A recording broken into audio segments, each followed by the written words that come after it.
ஒன்றாய் இருப்பது. ஓகே, முதலாவது வேண்டுதல்.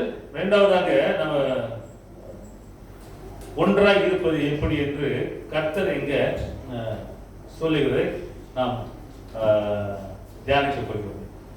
யோவான் எழுதின சுவிசேஷம் 17ஆம் அதிகாரத்துல இதை வாசித்தோம் அல்லவா? ஆக இயேசு கிறிஸ்து இங்க என்ன சொல்லுகிறார்? இயேசு கிறிஸ்து இந்த சீஷர்களுக்காக ஜெபிக்கிறார், வேண்டுதல் செய்கிறார். அதான் சொல்லுகிறார், I pray for them. நான் அவர்களுக்காக நான் வேண்டுகிறேன், வேண்டுதல் செய்கிறேன் என்று கர்த்தர் இங்க சொல்லுகிறதை பார்க்கிறோம். நான் இந்த உலகத்துக்காக நான் வேண்டுதல் செய்யல, உலகத்துக்காக. ஆனால் இவர்களுக்காக நீர் அனுப்பின, நீர் கொடுத்த இந்த மக்களுக்காக நான் இவர்களுக்காக நான் வேண்டுதல் செய்கிறேன். அப்ப யாருக்காக சொல்றாரு? இவர்களுக்காக யாரு? அந்த சீஷர்கள் பத்தி அந்த நாளிலே அப்படியாக சொன்னது. பாஸ்ட் டென்ஸ், நடைமுறை வாழ்க்கையிலே பிரசன்ட் டென்ஸ். இன்று இவர்களுக்காக நான் வேண்டுகிறேன் என்று ஆண்டவர் நம்மளை பார்த்து சொல்கிறார். நீர் கொடுத்த இவர்களை. அப்ப அன்று அந்த 12 பேரும் சீஷர்கள். ஆனா இன்று நம்ம எல்லாரும் குறித்து தான் சொல்ல, இவர்களுக்காக நான் வேண்டுகிறேன் என்று கர்த்தர் சொல்லுகிறார். that means அப்படினா உங்களுக்காகவும் எனக்காகவும் ஆண்டவர் வேண்டுதல் செய்கிறார் என்று இங்க இதுதான் இதனுடைய அர்த்தமா. நான் அவர்களுக்காக வேண்டிக் கொள்கிறேன், உலகத்துக்காக வேண்டிக் கொள்ளாமல் நீர் எனக்கு தந்தவர்களுக்காக வேண்டிக் கொள்கிறேன். நீர் எனக்கு தந்தவர்களுக்காக. அப்ப பிதா இயேசுக்காக கொடுத்த மக்கள் நம்ம தான். ஆண்டவர் மறுபடியும் ஆண்டவர் சொல்கிறார், இவர்களுக்காக நான் வேண்டுகிறேன் என்று 9ஆம் வசனத்துல நாம் பார்க்கலாம். ஆண்டவர் வேண்டுகிறார்.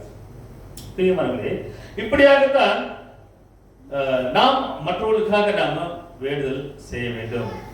சரி, ஆக இந்த ஆண்டவர் சொல்லுகிறது, you see, I am not praying for the world, but for those you have given me. Those you have given me, for they are yours. அவர்கள் உம்முடையவர்கள். அப்ப அவர் என்ன சொல்றார்? இயேசு கிறிஸ்து இங்க பாருங்க, இயேசு கிறிஸ்து இங்க மனுஷனாகவும் இருக்கிறார், தேவனாகவும் இருக்கிறார். இங்க மனுஷராக இருந்து பேசுகிறார், ஃப்ளஷ், சரீர பிரகாரம்.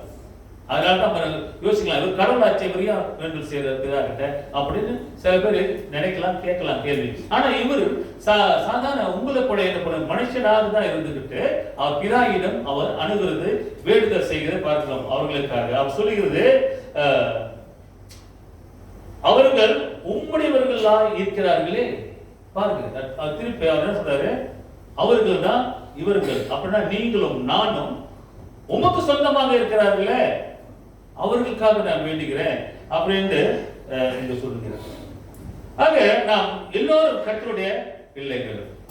இதுல இருந்து நான் பார்க்கிறேன். So we are sealed with Christ. நம்ம முத்திரையிட்டவர்களாக நாம இருக்கிறோம், பிள்ளைகளாக. ஆக பிரியமானவர்களே, அவர் சொல்றது, my prayer is not that you take them out of the world.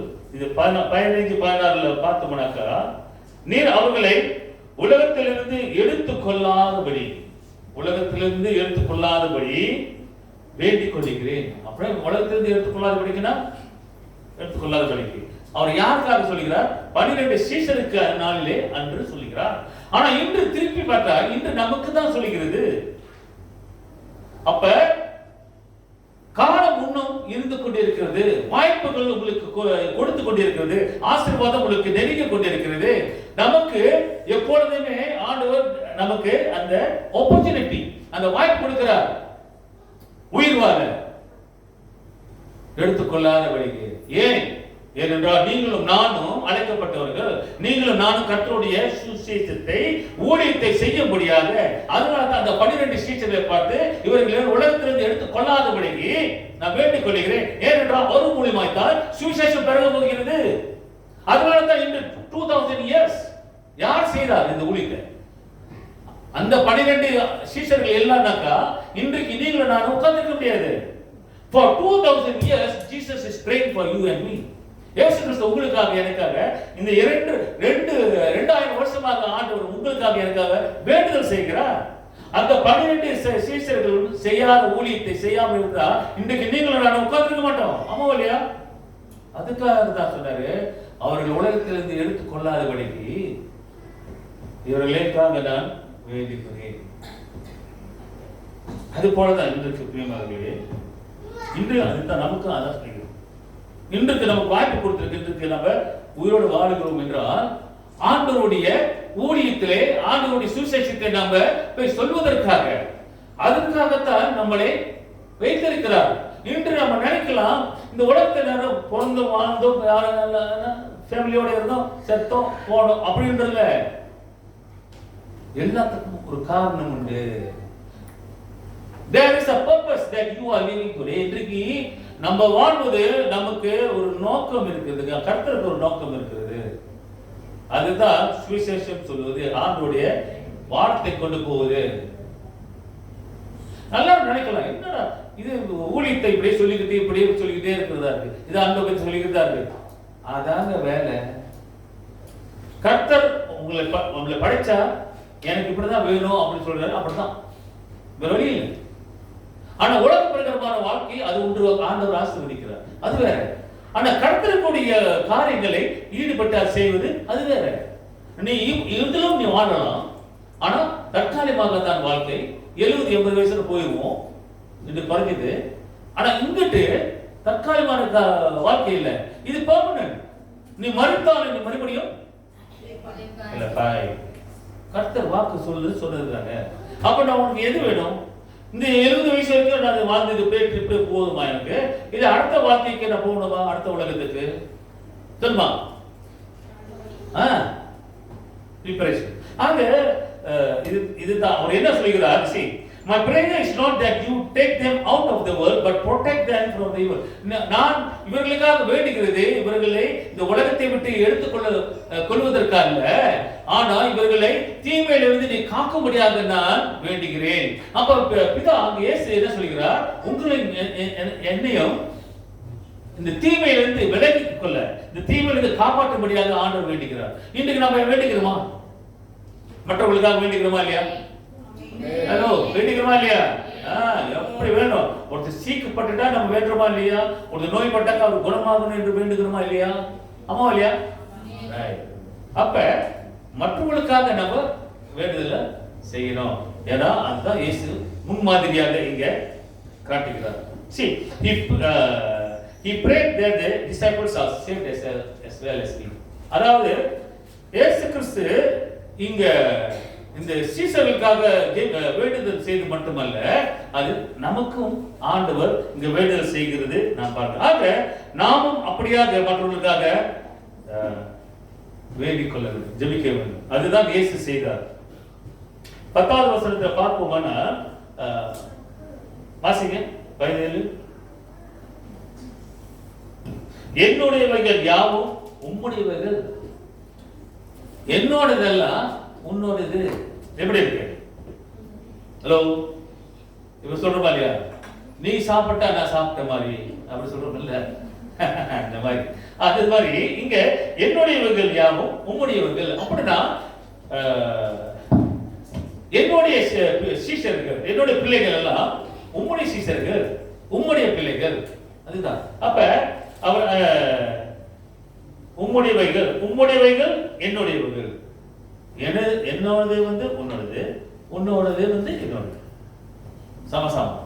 அதுதான் அங்க ஆண்டவருக்கு அழகாக வெளிப்படுத்திக்கிறார். உம்முடையவைகள் என்னுடையவர்கள், அவர்களில் நான் மகிமைப்பட்டிருக்கிறேன். பாருங்க, எதை குறித்து மகிமைப்படுகிறார்?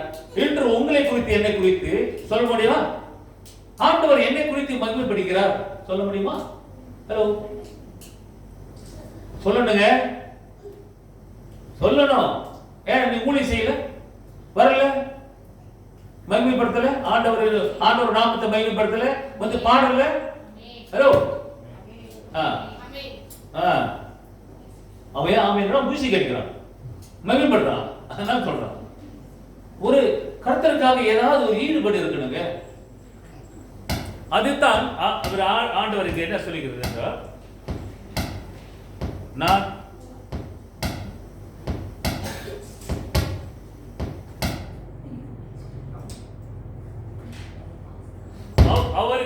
நான் மகிமைப்பட்டிருக்கிறேன். ஹலோ,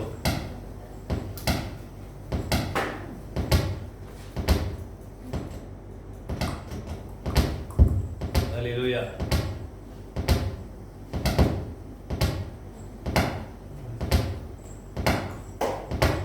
அந்த மைக் கொடுங்க.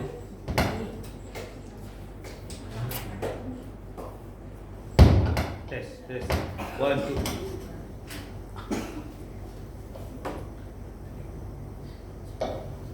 ஹalleluya. ஓகே, இதுக்கு பிடிக்கல என்ன, ஆனா எனக்கு பிடிச்சிருக்கு இல்லையா? நீ என்ன வெறுக்கலாம், நான் உங்க இது அன்பு புரியும். அதுதானே, உலகம் உங்களை வெறுக்கும், பயப்படாதீங்க, உலகம் உங்களை வெறுக்கும். அதனாலதான் ஆண்டவர் சொல்றாரு, இவர்கள் உலகத்தை விட்டு எடுக்காதபடிக்கு இவர்களை தீமையிலிருந்து காத்துக்கொள்ளும் என்று ஆண்டவர் சொல்லுகிறார்.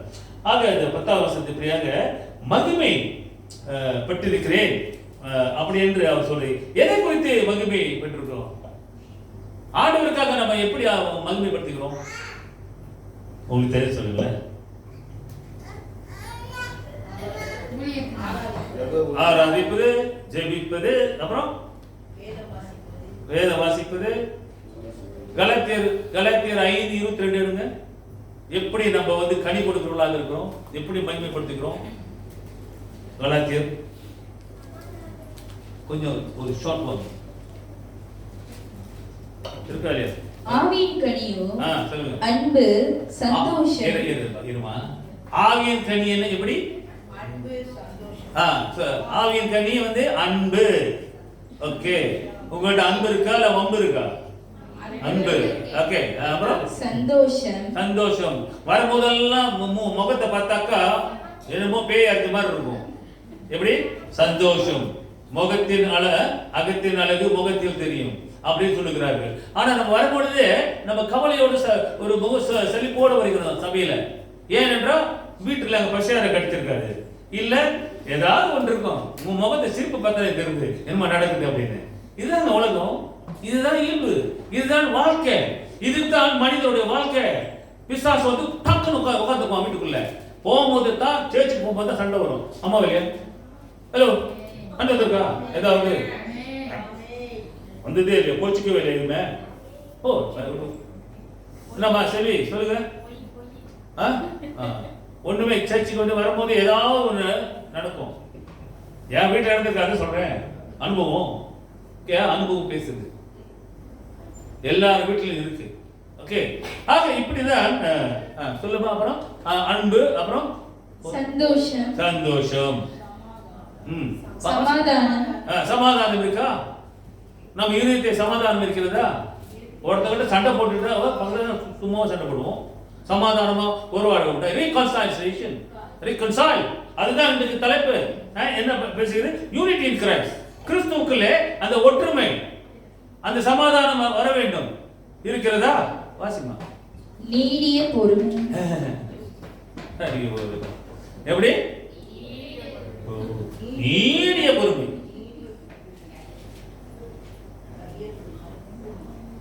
இருக்கா? கொஞ்சம் எதை சொல்லி சுருக்குன்னு கோவரும், எப்படி பேசுவோம். அம்மா வழியா? இல்ல இல்ல, இதெல்லாம் அனுபவம். என்னோட இது சொல்றேன், உங்களுக்கு சொல்லுங்க.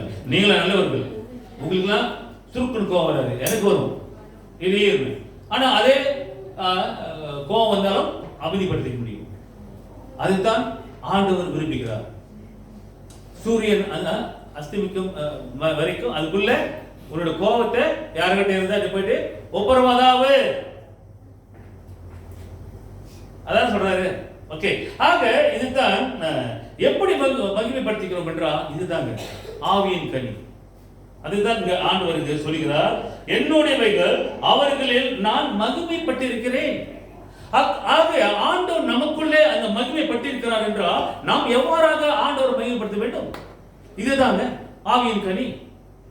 இப்படியாக தான் நாம செயல்படும். ஆக பிரியமானவர்களே, இங்க இயேசு கிறிஸ்து இந்த வசனத்தை குறித்து என்ன சொல்கிறார்? 17வது வசனத்துல, உம்முடைய சத்தியத்தினாலே அவர்களை பரிசுத்தமாக்கும். இயேசு தன்னுடைய பிதாவிட்ட சொல்லுகிறார், உம்முடைய சத்தியத்தினாலே இவர்களை பரிசுத்தமாக்கும். எதுங்க நம்மளை பரிசுத்தமாக்கும்? சாப்பாடு தண்ணி ஊட்டி கழுவி ஊட்டி அதெல்லாம் பரிசுத்தமாயிருமா? ஆகும். பரிசுத்தமாகும் இல்லையா? சாவுக்கிற போட்டு அவெல்லாம் துணி துவைக்கிற மாதிரி உடம்பெல்லாம் துவைச்சா எப்படி இருக்கும்? அழுக்கெல்லாம் போயிடும். அது பரிசுத்தம். அது வெளியே இல்லையா?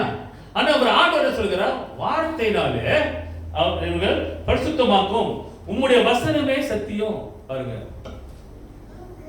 இந்த ரொம்ப வார்த்தைகள் பார்த்தாக்கா பயங்கரமாக இருக்கு.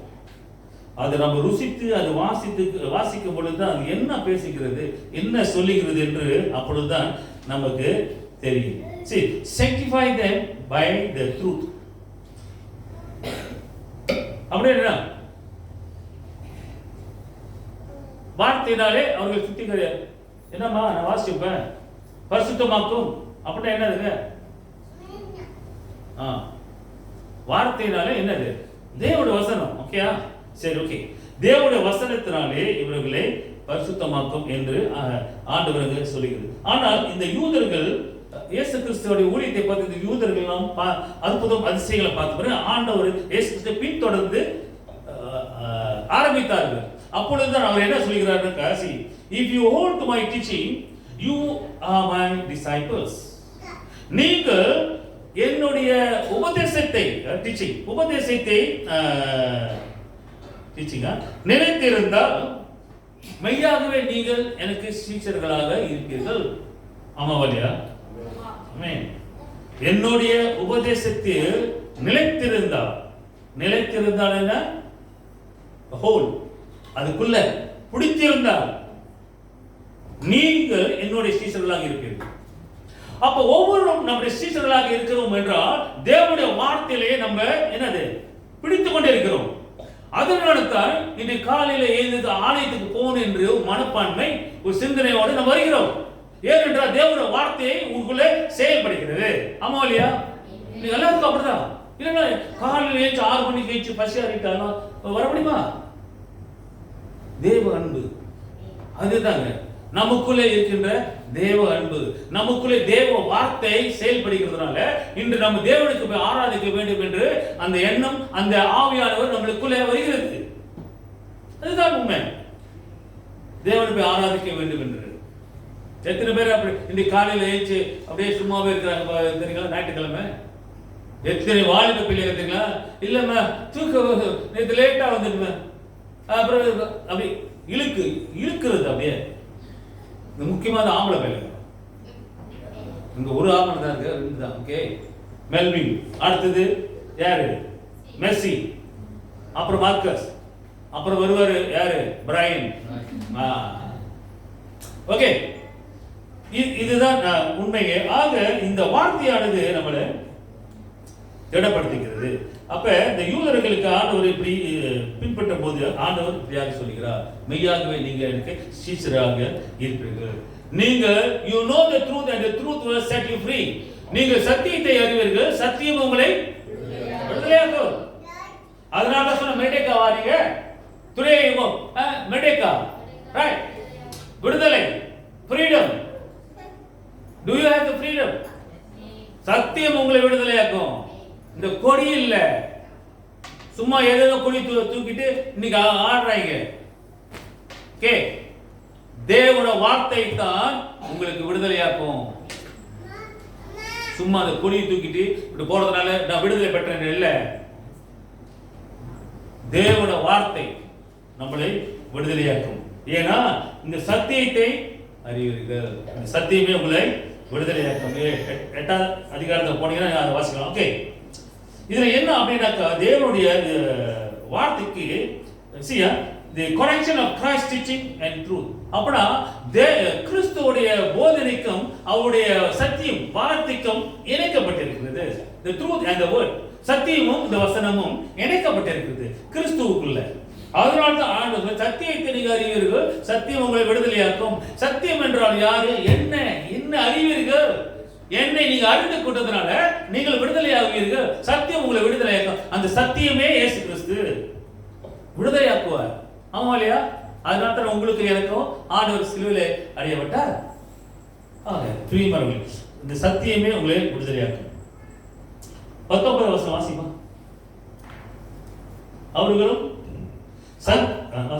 அவர்களும் சத்தியத்தினாலே பரிசுத்தமாக்கப்பட்டவர்கள் ஆகும்படி, அவர்களும் இந்த சத்தியத்திலே, இந்த வசனத்திலே பரிசுத்தம். அப்ப நம்மள பார்த்து சொல்லுது, இந்த வசனமே நம்மளை வந்து பரிசுத்தமாக்கும் அப்படின்னு. இங்க பரிசுத்தமாக்கும்படியாக, அப்புறம் அவர்களுக்காக நான் என்னைத்தானே பரிசுத்தமாக்குகிறேன். ஹல்லேலூயா. எப்படிங்க? உங்களுக்காக எனக்காக தியாகம் செய்யறாரு. நீங்கள் நானும் பரிசுத்தமா இருக்க முடியாது இருக்கிறதுக்காக என்னை நானே பரிசுத்தமாக்கிக்கிறேன். அவருக்கு தேவையில்லைங்க. ஆமா இல்லையா? அவர் பரிசுத்தவர் தானே. அப்ப பாருங்க, அவர் அந்த தியாக மனப்பான்மை உள்ள சிந்தனை, உங்களுக்காக நான் செய்கிறேன் அப்படின்னு ஆண்டவர்கிட்ட இங்க மன்றாடுகிறதை நாம் பார்க்கிறோம். நான் இவர்களுக்காக வேண்டிக் கொள்கிறது இல்லாமல் இவர்களுடைய வார்த்தையினாலே என்னை விசுவாசிக்கிறவர்களுக்காகவும் வேண்டிக் கொள்கிறேன். அப்ப என்ன சொல்கிறார்? பரிசுத்தமாக்கப்பட்டவர்களாகும்படினாக்கா, அப்ப கான்செக்ரேட்டிங் பிரீசிஸ்டம் ஆண்டவருங்க அந்த வார்த்தைக்கு சொல்லுகிறது பார்க்கிறோம். அப்ப இவர் ஆண்டவருங்க என்னை நானே பரிசுத்தமாக்குகிறேன் என்று சொல்வது போல அவர் தன்னைத்தானே தியாகம் செய்கிறது மனப்பான்மை இங்கு காட்டுகிறது. அப்ப அவர்கள் பரிசுத்தமாக்கப்படும் பொழுது அவர் சீஷர்கள் பார்த்து சொல்லுகிறார். அப்பொழுதுதான் அவர்கள் வெளியே போய் தன்னுடைய தேவனுடைய வார்த்தை ஊழியத்தை செய்ய முடியும். இல்லாவிட்டால் முடியாது. அதனால்தான் பிதாவிடம் இவர்களுக்காக வேண்டுதல் செய்கிறார் என்று நாம் பார்க்கிறோம். He was confident that they would spread the gospel. அப்படின்னா இயேசு கிறிஸ்து இப்படியா சொல்லும்போது இந்த சீஷர்களை பார்த்து அவருக்கு ஒரு நம்பிக்கை வருகிறது. இந்த சீஷர்களை பார்த்து இயேசு கிறிஸ்துக்கு நம்பிக்கை வருகிறது. நீங்க உங்களை என்ன பார்த்து ஆண்டவருக்கு ஒரு நம்பிக்கை வரணும். That is the identity of the Christian. அதாவது கிறிஸ்துவோட அடையாளம். உங்கள் மீது என் மீதும் ஆண்டவருக்கு நம்பிக்கை வருகிறதுனா இப்படி அதுதான் சொல்றாரு. அப்ப அந்த சீஷர்கள் மேல அவருக்கு ஒரு நம்பிக்கை வருகிறது. அதனால தான் அவர்கள் பரிசுத்தமாக்கும். ஏனென்றால் அவர்கள் போய் சுவிசேஷம் சொல்ல போகிறார்கள். பிரியமானவர்களே, அந்த 12 பேர் அன்றைக்கு வெளியே வரலனாக்கா, அந்த 12 அன்றைக்கு வந்து பரிசுத்தமாக்கப்படாம இருந்ததாக்கா, ஆண்டவரோட அனுகிரகம் அவர்கள் இல்லாம இருந்தா இன்று நாமும் நீங்களும் உட்கார்ந்து இருக்க முடியாது. 2000 வருஷத்துக்கு அந்த 12 பேர் செய்த ஊழியம் அம்மாவாலியா அதுதாங்க இன்றைக்கு நமக்கு கொடுக்கிறது. அது நமக்கு சொல்லப்படுகிறது. போய் செய்யுங்க, சத்தியத்தை போய் சொல்லுங்க என்று.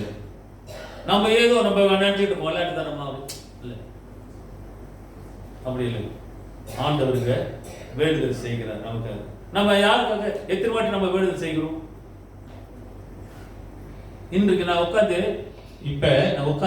இங்க உட்கார்ந்து பார்த்தா நான் சொல்லிடலாம். நான் ஜட்ஜ் பண்ணல. எத்தனை பேர் அன்றாடும் ஜெபிக்கிறார்கள்? அல்லேலூயா. கை தூக்குற மெஸ்ஸி ஒண்டிதான். ஓகே, நீங்க எல்லாரும் ஜெபிக்கிறது தான். நீ கை தூக்கலனாக்கா நீ ஜெபிக்காத ஆள்னு சொல்லல, ஜெபிக்கிறவங்க. அதனாலதான் ஜெபிக்கிறவர் ஆள் தான் இன்னைக்கு வந்து சபைக்கு வர முடியும். ஜெபிக்காத ஆளு சபைக்கு வரமாட்டான். ஆமா இல்லையா? எல்லாரும் ஜெபிப்போம். உட்காரும் போது, சாப்பிடும் போது ஜெபிக்கிறோம், படுக்கும் போது, எழுந்திருக்கும் போது. ஆமா இல்லையா? அதான் ரொம்ப முக்கியம். படுக்கும் போது ஏன் அப்படி ஜெபிக்கிறோம்? ஆண்டவரே நான் உயிரோடு வரணும், நல்ல தூக்கம் படுக்கிறோம். ஏய்ச்ச உடனே ஐயோ நன்றி கர்த்தாவே, எனக்கு மறுபடியும் ஒரு நாளை கொடுத்தீரு, அதுக்காக நன்றி செலுத்திக்கிறோம் அப்படி சொல்றோம் இல்லையா? வேண்டுதல், மற்றவர்களுக்காக வேண்டுதல். இயேசு கிறிஸ்து அப்படியாகத்தான் மற்றவர்களுக்காக வேண்டுதல் செய்தார். அப்ப தேவனுக்கு கர்த்தருக்கு இந்த சீசர்கள் மேல ஒரு தனி அன்பு இல்லை மட்டுமல்ல, ஒரு நம்பிக்கை. இன்று ஒரு சீசர்களாக நம்ம இருக்கிற ஒரு சபையாக எனக்கு வந்து உங்க மேல ஒரு நம்பிக்கை வரணும். உங்களால செய்ய முடியும், நீங்க செய்வீங்க அப்படின்னு. அதுதான் இயேசு கிறிஸ்து இந்த இவர்களுக்கு என்ன நம்பிக்கை வந்துச்சுனாக்கா, இவர்கள் போய் சுவிசேஷம் சொல்லுவார்கள் என்று. அல்லேலூயா. அன்று அவர் வைத்த நம்பிக்கை அந்த 12 பேருக்கு, அந்த 12 இன்றைக்கு 2000 வருஷத்துக்கு வரைக்கும் இன்று சுவிசேஷம் ஓடிக்கொண்டே இருக்கிறது. என்ன காரணம்? இயேசு கிறிஸ்து அவர் மேல வைத்த நம்பிக்கை. அதுவும் அல்ல, அவர்கள் அந்த சுவிசேஷத்தை எடுத்து நடந்து செய்யக்கூடிய அந்த தன்மை அவர்களுக்குள்ளே வந்தது. காரணம் அவர்கள் ஆண்டவர் மீது வைக்கிற அன்பு. அந்த 12 பேரும் தனித்தனியா போயிருந்தா என்ன இருக்கும்? ஆனா ஒற்றுமையா தானே இருந்தாங்க. யூனிட்டி, கிறிஸ்துவுக்குள் ஒற்றுமை. அந்த ஒற்றுமை நடந்தது. இன்னைக்கு பாருங்க, ஃபேமிலி பாருங்க, இன்னைக்கு எல்லாரும் ஒற்றுமையா தான் இருக்கிறீங்க. எல்லாம் ஃபேமிலியும் சிஸ்டர்ஸ் எல்லாம் இருக்காங்க. சிஸ்டர் ஐரினா, யார் பெரியவங்க உங்க குடும்பத்துல? லூசியா. ஓகே, லூசியானாவா?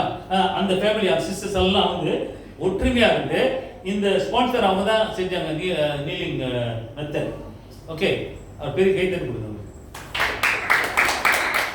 அப்ப ஆண்டவர் ஸ்தோத்திரம். அப்ப அந்த ஒற்றுமை, ஒரு மனம், ஒரு சிந்தை, ஒரே ஆவி, கிறிஸ்துவுக்குள் ஒற்றுமை. அந்த ஒற்றுமை இல்லைன்னா சபை வளராது. அதுதான் சொல்ல யூனிட்டி இன் கிரைஸ்ட். ஆக பிரியமானவர்களே, இங்க இயேசு கிறிஸ்து இந்த 12 சீஷர்களை இப்படியாக வழி நடந்தது. அப்போ அவர் அவர்களை எப்படி நம்பினாரோ அதே போல ஆண்டவர் நம்மளும் நம்புகிறார், நம்பிக்கை வைத்திருக்கிறார். 2000 வருஷத்துக்கு முன்பதாக வைத்த நம்பிக்கை இதுவரைக்கும் அந்த நம்பிக்கை தொடர்ந்து வந்து கொண்டிருக்கிறது. அந்த 12 பேரினால் தொடங்கப்பட்ட அந்த சுவிசேஷம், அந்த நம்பிக்கை இன்று நம்ம மூலமாய் தொடர்ந்து கொண்டே போகும். இன்றைக்கு நீங்களும் நானும் இருக்க மாட்டோம். ஆனா இந்த சுவிசேஷம் தொடர்ந்து கொண்டுதான். ஆமாவா இல்லையா? 2000 வருஷத்துக்கு முன்பதாக சொல்லப்பட்ட சுவிசேஷம் இதுவரையிலும் நடந்து கொண்டிருக்கிறது. இதுவரைக்கும் பிரசங்கப்பட்டு இருக்கிறது. எப்படி? அப்படியேப்பட்ட ஊழியத்தை 2000 வருஷத்து வரைக்கும் செய்யப்பட்ட இதோடு நிறுத்தப்படுமா? ஹலோ, நீங்க இல்லைன்னா வேத்தம் ஒரு ஆள் செய்வான், வேத்தலாம் செய்வாங்க. அதான் சொன்னாரா இல்லையா? நீங்க பேசலாம், கல்லு பேசுவோம். அல்லேலூயா. வரும் ஒரு காலம் வரும். ஆக பிரியமானவர்களே, இப்ப இந்த 2000 வருஷத்துக்கு சொன்ன அந்த வாக்கு தத்தம் இன்றைக்கு ஆண்டவர் நம் மீதும் அப்படியாக தான் நம்பிக்கை வைத்திருக்கிறார். இவர்களுடைய வார்த்தையினால். அப்ப இவரோட வார்த்தையினால், நம்முடைய வார்த்தையினால் பேசுகின்ற இந்த சுவிசேஷத்தினால் ஆண்டவர் இங்க நம் மீது அதிகமாய் நம்பிக்கை வைத்தார். அதனால தான் நான் அவர்களுக்காக நான் வேண்டுகிறேன் என்று கர்த்தர் சொல்கிறார். ஆக பிரியமானவர்களே, see when Jesus prays for us, we too must pray for others and for the gospel to go on. இயேசு கிறிஸ்து நமக்காக ஜெபிக்கும் பொழுது, நமக்காக வேண்டுதல் செய்யும்போது நாம மற்றவர்களுக்காக வேண்டுதல் செய்யறவர்களாக இருக்க வேண்டும். அது மட்டுமல்ல, இந்த சுவிசேஷம் மற்றவர்களுக்கு போய் செல்ல வேண்டும். இந்த வார்த்தை மற்றவர்களுக்கு காதில் போய் எழ வேண்டும். இதெல்லாம் கேட்க வேண்டும் என்று நாமும் அவர்களுக்காக நாம் ஜெபிக்கிறவர்களாக வேண்டுதல். இரண்டாவதாக நாம் பார்க்கின்றோம் யூனிட்டி. 21வது வசனத்தில் என்ன வாசிமா? 21. அவர்கள் எல்லாரும் ஒன்றாய் இருக்கவும். கொஞ்சம் ரூபா நல்லா வாசித்து விட்டுரு, வாசிங்க. அவர்கள் எல்லாரும் ஒன்றாய் இருக்கவும். யாரு அவர்கள்? ஹலோ, சீஷர்கள். ஓகே, இந்த கதைக்கு பிரகாரம் சீஷர்கள் என்று சொல்றோம் இல்லையா? அந்த நடைமுறை வார்த்தை இன்று யாருக்கு அது? அப்ப நீங்கள் நாம் எல்லா சீஷர்கள். இந்த சீஷர்கள் எல்லாம் ஒன்றாக இருக்கும்படி வாசிமா. பிதாவே, நீர் என்னை அனுப்பினதை உலகம் விசுவாசிக்கிறதற்காக. பிதாவே, நீங்க என்னை அனுப்பினதால இந்த உலகம் பார்த்து விசுவாசிக்க முடியாதா? விசுவாசிக்கிறதுக்காக நீர் என்னிலையும். அப்படின்னா என்னது? பிதாவே, நீர் எனக்குள்ள, அப்புறம் நான் உம்மிலேயும் இருக்கிறது போல. நான் உம்மிலே இருக்கிறது போல. அப்ப அவங்க ரெண்டு பேரும் ஒண்ணு. நீர் என்னிலும் நான் உம்மிலும். அவர்கள் எல்லாரும் யார்? நீங்க நம்மில் ஒன்றாய் இருக்கவும் வேண்டிக் கொள்கிறேன். எப்படி? அவர்கள் எல்லாரும் நம்மில் ஒன்றாய் இருக்கும்படி வேண்டுகிறேன். அப்ப ஆண்டவருக்கு ஏன் அப்படி சொல்றாரு? இது சொல்லாமே இருக்கலாம், ஆமா இல்லையா? எல்லாரும் ஒன்னா ஆயிடுவாங்கன்ட்டு அவரு விட்டுறலாம், சொல்ல இந்த வார்த்தை சொல்ல வேண்டிய அவசியமே கிடையாது. ஏன்னா மனுஷன் பிரிவினாவி இப்படிதான் வரும் உலகத்துல என்று அவருக்கு தெரியும். அதனால ஒன்றா இருக்கணும் என்று வேண்டிக்கிறேன், அம்மா இல்லைங்களா? அவர் வேண்டியது அவசியமே இல்லையே. ஏன்னா மனுஷன் இப்படிதான் இருப்பான் என்பது ஆண்டவருக்கு தெரியும். அதனால இவர்கள் நீர் எப்படி நான் உண்மையில இருக்கிறது, நீர் என்னோட இருக்கிறது போல, நம்ம 2 பேரும் எப்படி ஒற்றுமையா இருக்கிறது போல இவர்களும் நமக்குள்ள இருக்கிறபடியாக ஒற்றுமையா இருக்கும்படியாக நான் அவர்களுக்காக வேண்டுகிறேன். இதான் உண்மை. அப்ப அவர் ஆண்டவர் இந்த சீஷர்களுக்கு மட்டுமல்ல பிரியமானவர்களே, இன்று நமக்காகவும் ஆண்டவர் இப்படியாக சொல்லுகிறார், நீங்கள் என்னிலும் நாங்கள். அப்ப அந்த ஒற்றுமை சிந்தனை, அந்த அன்பின் சிந்தனை, இதுக்குள்ளே நம்ம செயல்பட்டிருக்கணும். அப்பொழுதுதான் சுவிசேஷம் வளரும், அப்பொழுதுதான் நீங்களும் நானும் வளர முடியும் இல்லையா? ஆக இதுதான் ஆண்டவருக்கு சொல்லுகிறது. So that the world may know that you have sent me. ஆண்டவருக்கு சொல்லுகிறது, நீர் இவர்கள் வார்த்தை 21ல அவர் எல்லாரும் ஒன்றாய் இருக்கும் பிதாவை என்னை அனுப்பினது உலகம் விசுவாசிக்க. உலகம் எப்படிங்க விசுவாசிக்கும்? ஆண்டவர் இயேசு கிறிஸ்துவை அனுப்பினார் என்று இவர்கள் உலகம் என்னை பார்த்து விசுவாசிக்கிறதற்காக இப்படியாக நான் இவர்கள் ஒன்றாக இருக்கும்படியாக நான் வேண்டுகிறேன். அப்படியே ஆண்டவர் சொல்கிறார். இந்த உலகத்துக்கு எப்படி தெரியும்? எப்படி? How do they know? How do the world know that ஆண்டவர் நீர் என்னை அனுப்பின அப்படின்றது இந்த உலகம் அறியும்படியாக எப்படி சொல்லுகிறார்? ஒரே ஒரு வார்த்தை தான். அவர் சொல்றாரு, எல்லாரும் அந்த ஒற்றுமை, நம்ம எல்லாரும் அந்த சீசர்களை பார்த்த அன்று நாள் சொன்னது, நாம் எல்லாரும் அந்த ஒண்ணுக்குள் ஒன்றாக அந்த ஒற்றுமைக்குள்ள கிறிஸ்துக்குள்ளே ஒரே சரீரமாக கிறிஸ்துக்குள்ளே அந்த ஒற்றுமையா இருக்கும் பொழுது உலகம் உங்களையும் என்னையும் பார்க்கின்றது. ஒரு குடும்பத்தை பார்க்கிறோமா இல்லையா? அந்த குடும்பத்தை என்ன மாதிரி சொல்றோம்? அந்த குடும்பம் அப்படியே ஒன்னாயிரும்பா, எதுக்கடுத்தா அந்த குடும்பம் தான் முன்னுக்கு எல்லாம் அந்த ஒற்றுமையா இருந்துருவாங்க. ஆமா, இருக்கா இல்லையா? குடும்பத்துல குடும்பத்தில் இருக்கு. சில குடும்பம் இல்லை. ஏன் இல்லைனாக்கா அந்த மாதிரி ஒற்றுமைனா அந்த அன்பு இல்லை. ஏன் இல்லைன்னா அந்த வார்த்தையை அந்த வீட்டில் நிலைக்கல. அதான் உண்மை. ஆனா சில சேர்ந்த பிசாசு வந்து உட்காந்துருவோம், எவ்வளவு ஒற்றுமையா தான் உடைக்கிறது. சபையும் அப்படித்தான். ஓகே, ஆக இந்த எப்படி இந்த உலகத்தில் நான் நம்முடைய செயல் பார்த்து, நம்முடைய சிந்தனை பார்த்து, நாம் செய்கின்ற காரியத்தை பார்த்து, நம்ம இருக்கின்ற அந்த ஒற்றுமை பார்த்து தான் உலகம் அறியும். அப்படிதான் அந்நியர் பார்ப்பான். அந்நியர் பார்த்து, ஓ இவர்கள்லாம் ஒற்றுமையா இருக்கிறார்கள் என்று.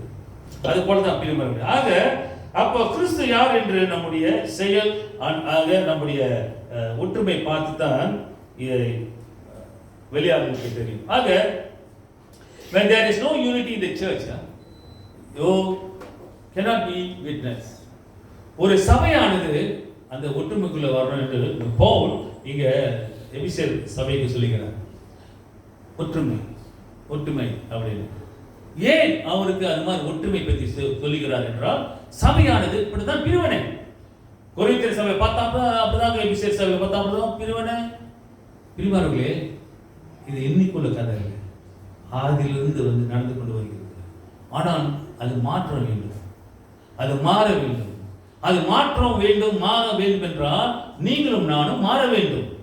நம்முடைய சிந்தனை மாற வேண்டும். நம்முடைய செயல்கள் ஆண்டவருக்கு பிரியமாக சுவிசேஷம் சொல்லுவர்களாக திருச்சபை வளர்ச்சி அடைவதற்காக நாம் செயல்பட வேண்டும். அப்ப மாறுதல் வரும். அதனால தான் இங்க என்ன சொல்கிறார், அப்ப இந்த சபையிலானது ஒரு ஒற்றுமை இல்லைனாக்கா சபை வளர்ச்சி அடையாது. சபைக்குள்ள அந்த ஒற்றுமை இல்லைனாக்கா நாம் நீங்களும் சாட்சிகளாக இருக்க முடியாது, சாட்சி சொல்ல முடியாது. நம்ம பக்கத்துல அங்க இங்க நம்மளால போயிட்டு பேச முடியாது. ஏனென்றால் நம்ம பார்த்தாலுமே அவர் தெரியும். அதனால தான் சொன்னார், வெளியாளர்களுக்கு ஆண்டவர் எப்படி வெளிப்படுத்தணும், நம்ம ஒற்றுமையா இருக்கிறதுனால அந்த ஒற்றுமையை பார்த்தாலுமே அவங்களுக்கு தெரியும் இந்த சபை எப்படியாக இருக்கு. ஆக that's why Jesus said, நம்மை போல ஒன்றாய் ஒற்றுமையாய் ஒன்றாய் இருக்க முடியாது. 26 வசனத்தை வாசிக்கும் இல்லையா, அதனால தான் சொன்னார் நம்மை போல ஒற்றுமையாய் ஒன்றாய் இருக்கும்படி ஒரே கிறிஸ்துவின் அடையாளத்துக்குள்ள நம்ம இருக்கணும். ஒரு கிறிஸ்துவோட அடையாளம் எப்படி பார்ப்பது? கிறிஸ்துவோட அடையாளம் ஒன்றாய் இருப்பதில் தான் காண்பிக்கிறது. See, unity is an identity of a Christian.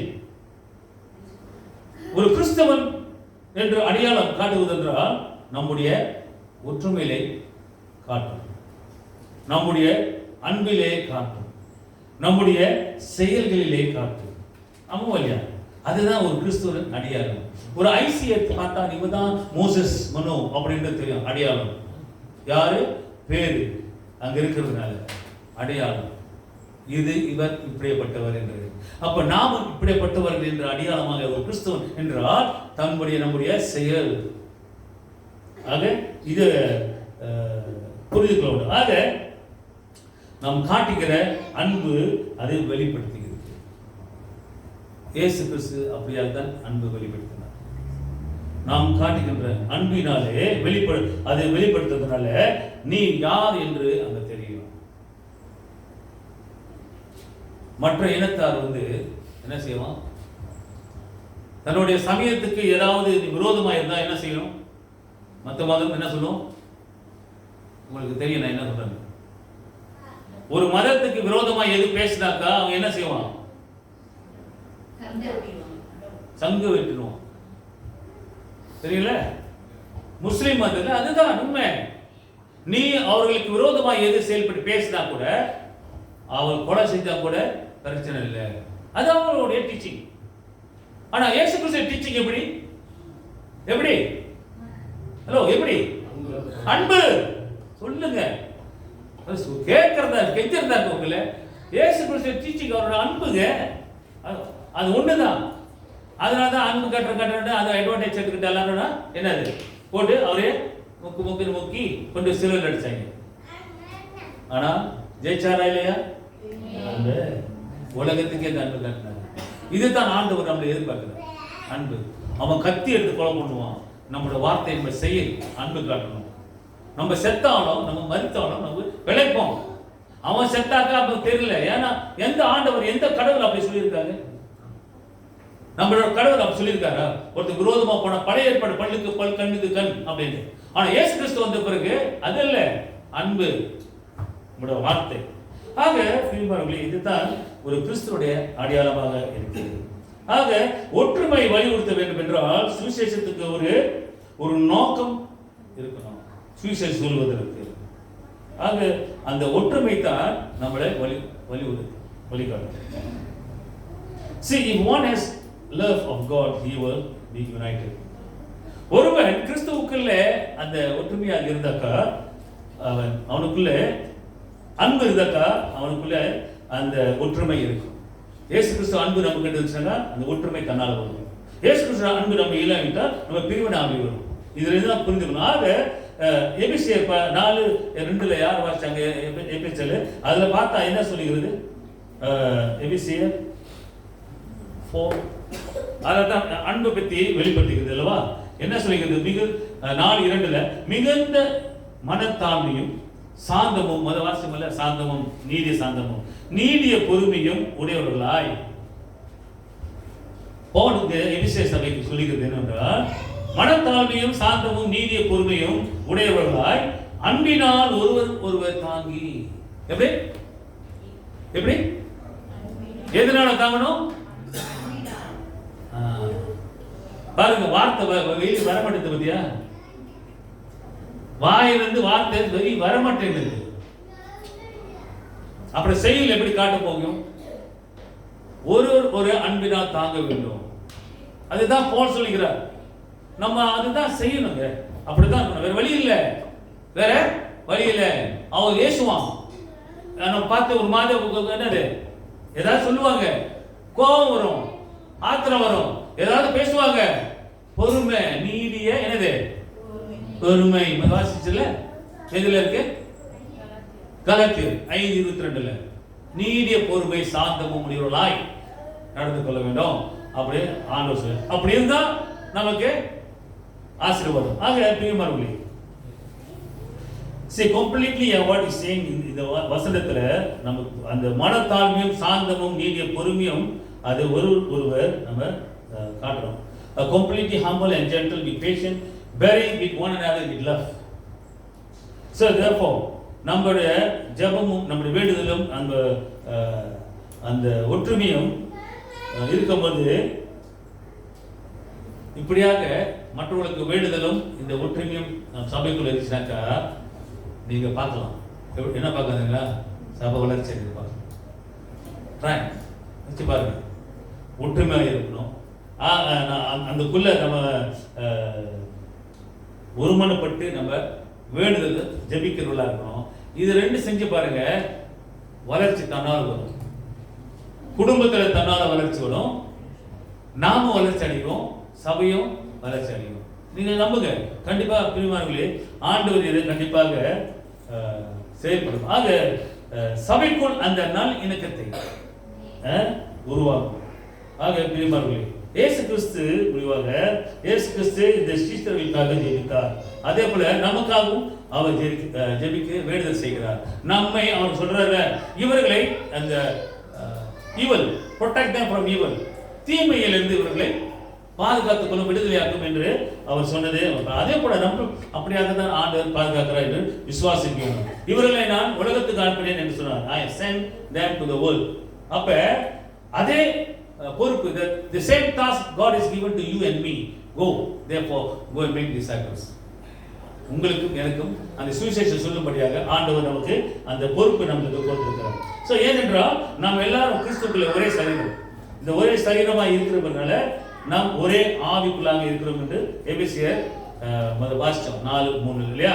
ஆக பிரியமானவர்களே, let us be united for the betterment of the church growth. நம்ம பிரியமானவர்களே, நம்ம இந்த ஒற்றுமையா இருக்கும் பொழுது திருச்சபை வளர்ச்சிக்கு இன்னும் மேன்மேலும் மேன்மை அடையும். எப்படி? நாம் ஒற்றுமையா இருக்கிறோம், அதுதான் ஆண்டவர் விரும்புகிறார். ஆக இப்படி செய்வதனால தேவனை நம்ம மகிமைப்படுத்தணும். அதான் சொன்னாரு, என்னை மகிமைப்படுத்துகிறார்கள் என்று சொன்னாரா இல்லையா? அப்ப இப்படி செய்தால் தேவனை நாம மகிமைப்படுத்துகிறோம் இல்லையா?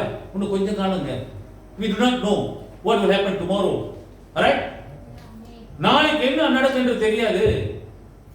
ஹலோ, 10 நாள் முன்னுக்கு விஜயலட்சுமி கீழே விழுந்துட்டாங்க, ஆமா இல்லையா?